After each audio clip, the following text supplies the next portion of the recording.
Juliana de Dios, o mas kilala bilang Juli.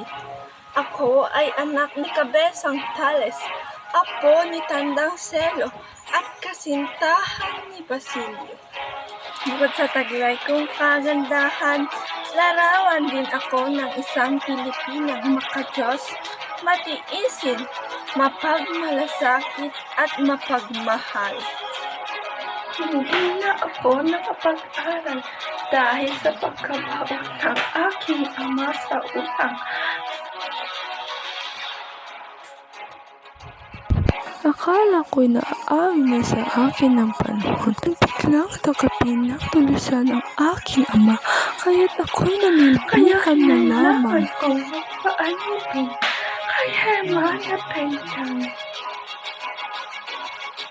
Araw-araw akong naglihuhugas, naglilinis, nagwawalis, at iba pa. Ginawa ko ang lahat upang makalikom ng sapat na salapi bilang kapalit ng kalayaan ng aking ama.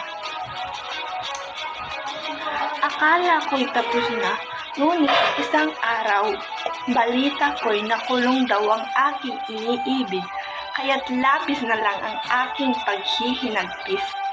Sino-sino na ang nilapitan ko, ngunit sa isang tao laging tumuturo, kay Padre Camora. Lakas loob akong humingi ng tulong kahit mayroon itong lihim na pangnas sa mga kababaihan, at marahil ay sa akin din. Hindi ko na inisip pa ang mga mangyayari. Kahit na masama ang kutob ko, ay wala akong magagawa, sapagkat mas hangad kong mapalaya ang aking minamahal. Ngunit nangyari na ang aking inaasahan. Ako'y kanyang pinagsamantalahan, kaya sa isang higlap aking naisip na iisa lamang ang paraan upang ako'y makatakas, at yun ay ang kamatayan. Oo, kamatayan na lamang ang tanging kasagutan.